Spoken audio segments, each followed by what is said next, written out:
আসসালামু আলাইকুম। কি অবস্থা সবার? আশা করি সবাই ভালো আছেন। আজকে ঘুম থেকে উঠছি একটু আগে।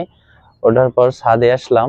ছাদে আসার পর একটু ছাদের কর্নারে গেলাম। চারপাশে মানে কর্নারে যাওয়ার পর হালকা একটু রোদ উঠছে। খুব ভালো লাগতেছে। মানে একদম রোদটা মানে সূর্যের যে আলোটা একদম গায়ে লাগতেছে। অনেক ভালোই লাগতেছে। তো আমি আবার সাইডে আমার কিছু ফুলের টব গাছ লাগাইছি। তো গাছগুলো দেখলাম যে একদম মানে অবস্থা খারাপ, পানি দেওয়া হয় নাই। তো ওইগুলাতে একটু পানি দেব। তো আমার গাছগুলা সাইডে লাগাইছিলাম।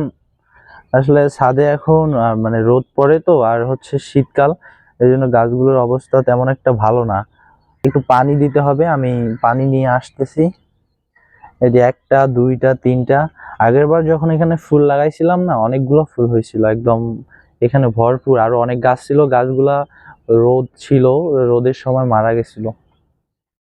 যেহেতু এখন শীতকাল চলতেছে, তো গাছ তেমন একটা আপনার মানে ভালো হয় না। তো শীতের পরে যখন কিছুদিন যাবে, তো গাছগুলো আবার ঠিক হয়ে যাবে।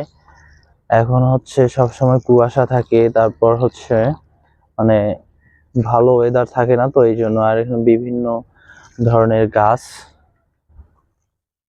এখানে অনেক ফুল ছিল আগের বার, অনেক ফুল। এখানে পুরো জায়গাটা জুড়ে ফুলগুলা ছিল।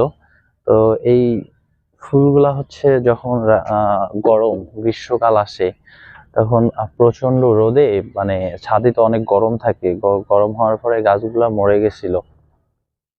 মরে যাওয়ার পরে হচ্ছে আর লাগাই নাই। তো এইগুলা কিছুদিন হচ্ছে লাগাইছি, কিছুদিন, বেশি দিন হয় নাই, মাত্র 10 দিনের মতো হইতেছে। তো এই হচ্ছে আমার ছাদের ভিউ। আপনারা একটা কমেন্ট করবেন যে ছাদে এই সময় কি কি ফুল লাগানো যায়, যে ফুলটা লাগালে দেখতেও সুন্দর লাগবে। তো আমি চাই আপনারা একটু সাজেস্ট করবেন দয়া করে, আমি ফুলগুলা আমার বাসার ছাদে লাগাবো। ধন্যবাদ সবাইকে, ভালো থাকবেন।